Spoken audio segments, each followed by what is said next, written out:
Jack here, JBF Music and Guitar Lessons, back with one of these critique videos for you. It's not really a reaction, it's not an analysis because I don't think I go into quite enough detail. It's somewhere in between, it's an informal analysis, calling it a critique. I will pause the video, I will talk about what's going on. If you just want to see Slash play and shred and rip it off, this probably isn't the video for you. So I do this as part of my signature licks videos where I take some iconic licks from my guitars, break them down in terms of technique and in terms of why they sound the way they do, so you can check out Slash's one with the eye up there. But this is part of the process I go through. I watch videos, I try to work out what's going on in terms of the tone, in terms of the note choice and that kind of thing. Looking out for tricks, licks, ideas and concepts. If you like this, let me know with a like and a comment. If you dislike it, feel free to hit that notorious dislike button. If you let me know specifically what you don't like, I can take it on board and I can try to adapt these videos as I've been doing so far.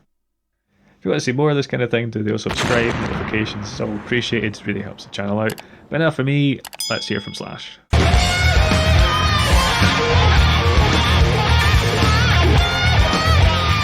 So I think that's the solo from Mr. Brownstone, please correct me if I'm mistaken there.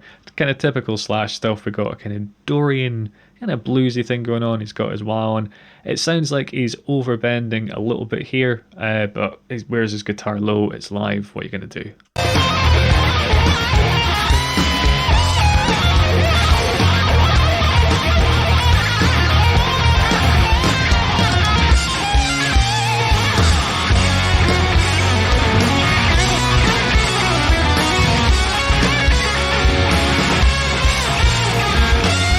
Cool, so that last lick is one that I have covered before in the aforementioned video. We can find that with the eye, it'll still be floating around there I think.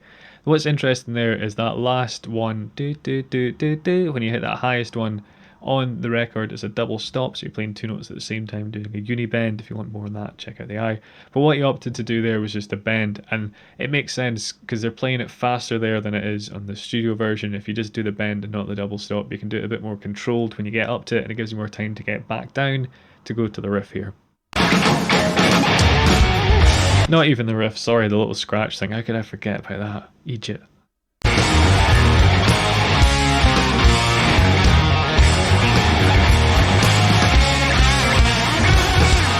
There's a real swagger to Slash's playing that I always really appreciate. I had a kind of a book of his. It's like I don't know if it's Tristet or one of these like guitar guys who wrote a lot of books, and I think it was probably the 80s and 90s. One of them was on Slash, so a lot of my formative years were reading this book and listening to this CD that it's recorded the licks on and trying desperately to learn the licks and failing dramatically. But I think that kind of always had a kind of soft spot for his approach to playing the guitar, I think, on the back of that.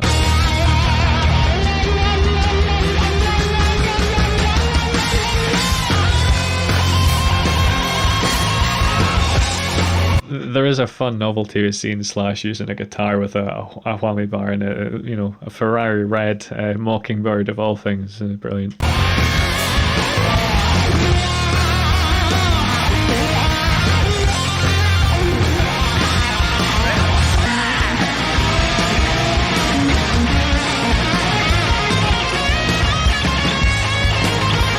So there's things I can recognise off the bat here because I'm familiar enough with Slash's playing. He's using the minor pentatonic, but also using the second quite a lot. So it makes it sound a little bit, I want to say like more modern or a bit fresher than just using the pentatonic. You also use the Dorian scale and the Dorian blues scale. You can check a bit more on that with the eye up there.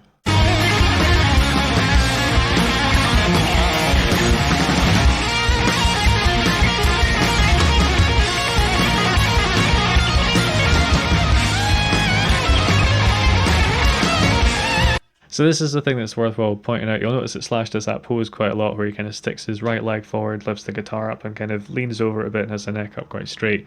I suspect the reason he's doing this is because it makes it a lot easier to play, particularly when he's higher up the fretboard. It's a lot more accessible because he still wears his guitar awfully low. So if you're just riffing on the lower strings, it's okay. But anyone who's tried to play these kind of lead lines with the guitar down your knees knows that it's incredibly difficult to do. And if you do this, you also get to keep your forearm, your wrist nice and straight, which is just kind of good technique. Not technique in the way where people like, oh, you must always use your pinky and you need to sit in the X position, you need to do X, Y, Z, just in the way that it's healthy for your body to keep the wrist straight. If you bend it, you can get carpal tunnel, all sorts of nasty things. So if you take nothing else away from the video, try and keep your wrist straight when you're playing. If you want some tips on it, check out the eye up there. Another cool thing he did there just at the end is a Hendrix bend, where you bend up on one string, you catch the same fret on a different string. So let's say we bent up let's just say we're bending the 15th fret on the B string, catch the 15th on the G, you mute the B, you hit the G string and you bring it down, so it's like, it's almost like a steel lap slider kind of country sound, but you can get it on just a regular guitar. Not the easiest thing to do. I have covered it before though, so without derailing the video too much, you can get it with the eye up there.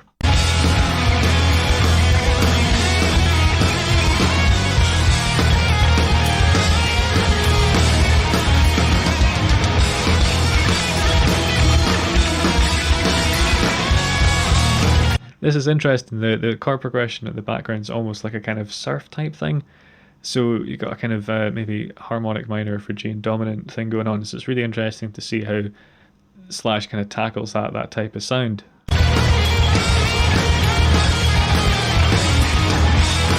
you heard there, that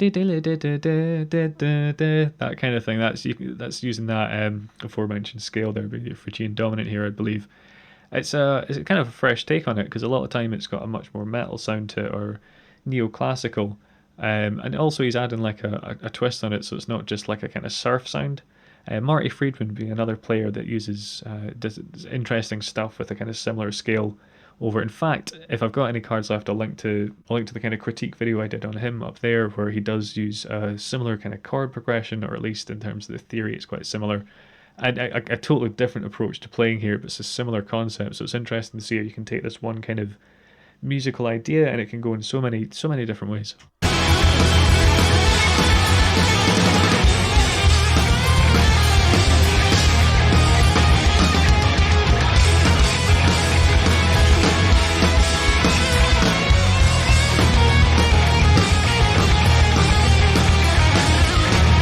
So there, you can hear that exotic sound. It's cool to hear Slash play like this, and he uses it a tiny bit in Sweet Child of Mine, that epic run-up, but you don't hear it a lot.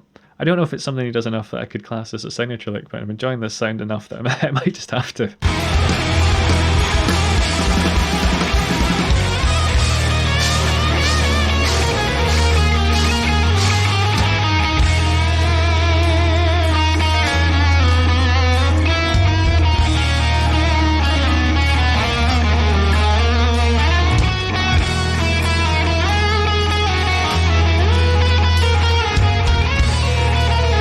It's almost like an early John Roth sound. I don't know if he influenced Slash at all directly, but it's got that kind of vibe going on.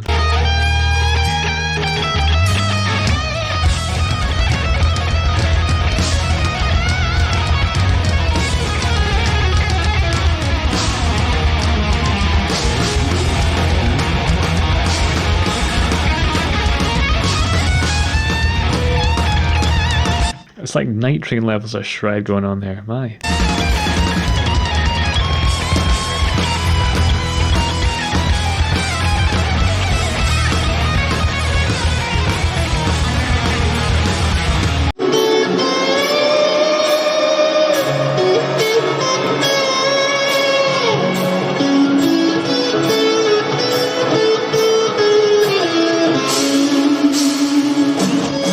So there you kind of saw him poking about at his guitar there. He would have been messing about with his volume and tone knobs. So I suspect now he's probably going to make the sound louder, because it sounded like he'd rolled his volume down, maybe the tone. If he's on the neck pickup, I'm going to guess he just had the volume down. So he's probably rolled that up to get a kind of thicker, fuller, more distorted sound, I would guess.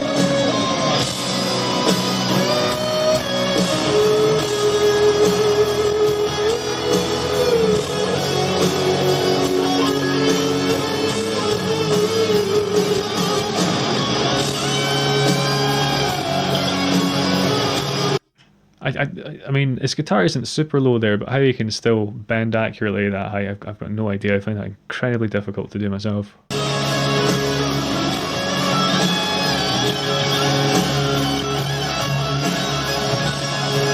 So this is like before he's going for the higher, more kind of fiddly bit, so he's got that classic Slash position, so he can play the notes more accurately with it, and his guitar down super low.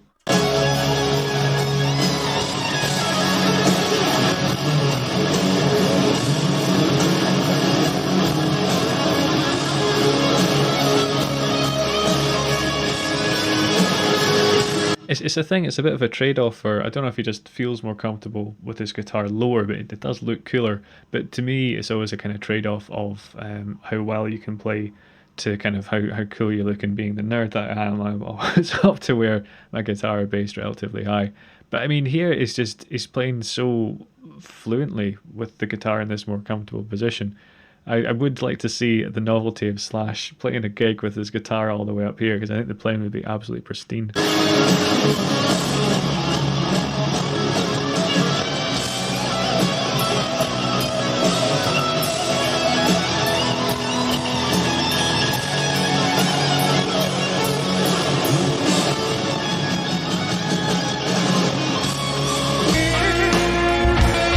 That was, I really can't knock that at all. It was brilliant.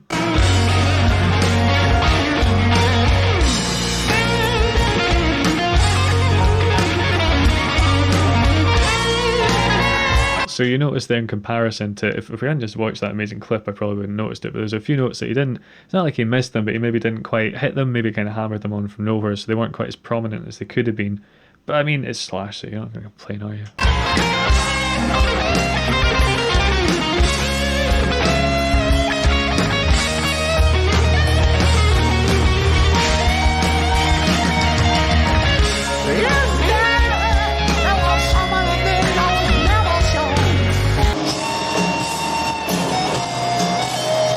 I would also say another factor at play here is, and I'm glad this compilation seems to be mainly of kind of, what I say, like more modern but newer ones, like out with the 80s and 90s, because I think he was still in a bit of a drug-fueled haze then, and while his playing was, considering how out of it he must have been, amazing, compared to how well he plays live now, it's not a drop on it, so it's really cool to kind of see someone that's, I don't know if it's necessarily that he's improved, because he was clearly capable of playing really well all along, but playing that well live, it's nice to see that.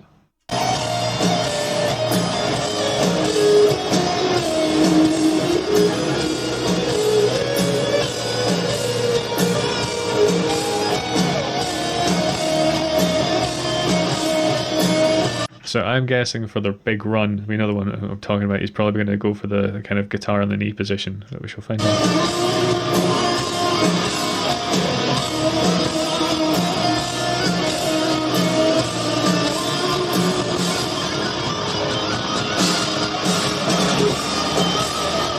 Doesn't even need to do it. What a show off. You will notice he's leaning down to get slightly closer to the fretboard, so there are little tricks and ways around it. But even stuff like wearing the bracelets, that would really put me off. I'd find that really annoying. So it's all these little things. He seems to be much better at coping with the small things that throw a lot of us, myself included, off our game.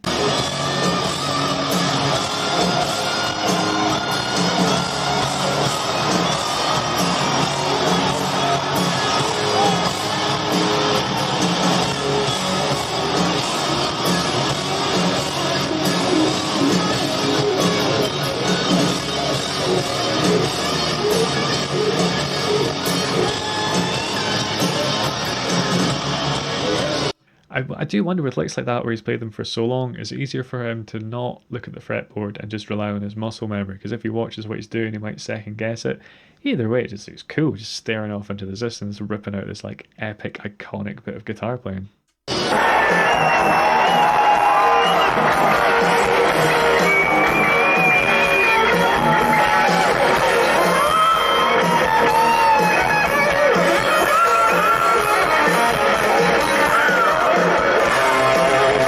So that was interesting. He was doing a kind of low thing until he went for that high bend, then went into this kind of more shred mode, I suppose, for lack of a better term.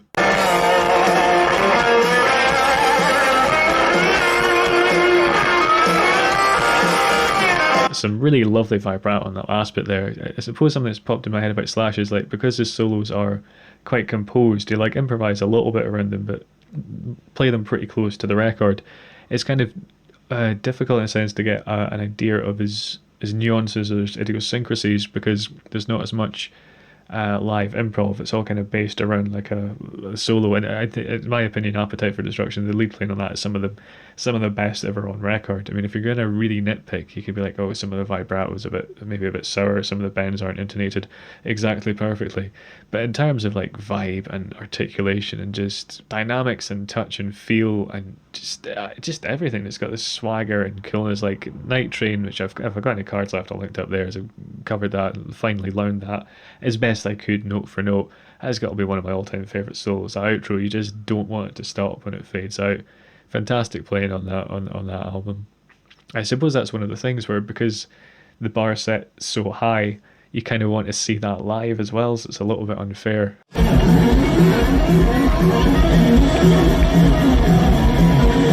So while I can't really make out the backing too much, I can tell from those legato lines it's Paradise City.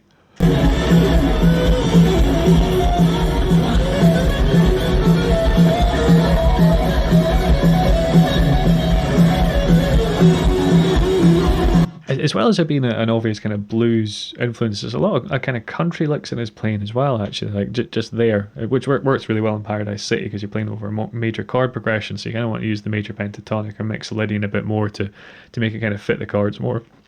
So if you've ever struggled to jam over the Paradise City outro bit and make it sound good, it's probably because you want to be thinking in major pentatonic or mixolydian, maybe Dorian at a push rather than the kind of the minor pentatonic, which we as guitarists love so much.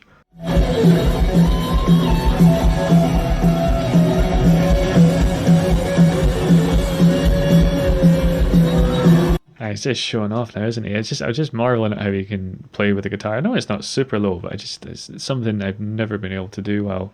I suppose it's probably, he must have been playing from like a really young age. I think he's one of these guys like Marty Friedman where they just gigged like pretty much straight away. So if you're practicing like most of the time you're in a practice room or you're gigging, you're just going to get used to having it at that height. I suppose it's maybe more of that than anything else.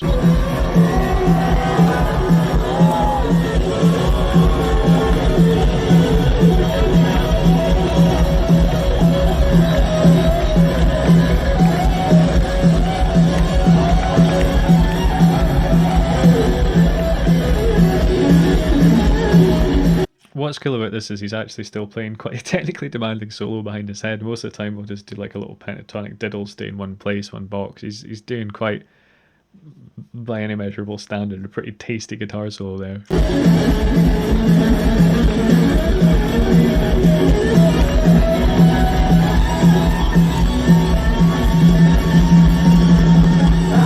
So some cool mixing of the pentatonics going on as well to keep it nice and fresh, and it's that way where it's like on a cusp between country and blues.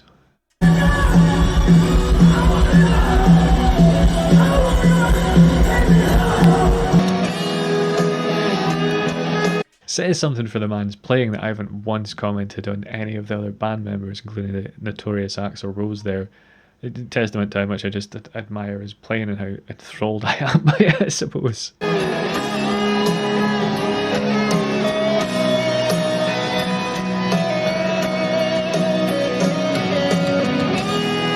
So I touched on pot control and that kind of thing, and here it looks like he's on his bridge pickup, but the tone's quite sweet, so I'm assuming he's rolled his tone pot down.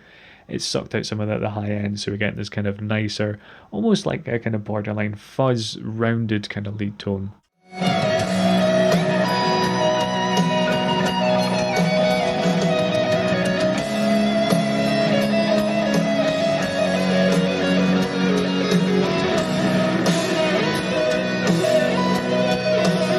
He might even just be in his neck pickup here. I might be talking total rubbish. It is, in my defence, it is hard to tell with the audio quality not being just like a mic straight in front of the amp. It's come through Lord knows how many things before I'm watching it here.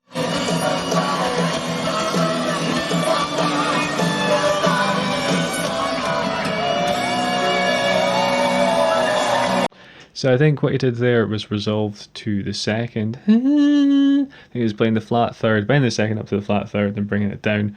So I say resolved, and that's where you get that real kind of melancholic edge. I could be mistaken. If I am, I'll put some text up or correct it. Cool, I thoroughly enjoyed that. I think my main takeaway was just how much he serves the song. Like, he's always really good at following the chords and targeting notes and making it feel good, but I don't think I'd ever quite appreciate exactly why I like the solos and Appetite for so much, and I think that's what it is. I think I've kind of hit the nail on the head for me, that it's the solos aren't like separate from the song. They're very much part of the intent, like the entity that is the song. If you take them out, they're not as complete. It's not like the solo is just an additional thing. It's like it's integral to that album. If you want to see some more of these, the playlist is there. Hit subscribe if you want to keep up to date with the channel. But take it easy, guys. Have a good one.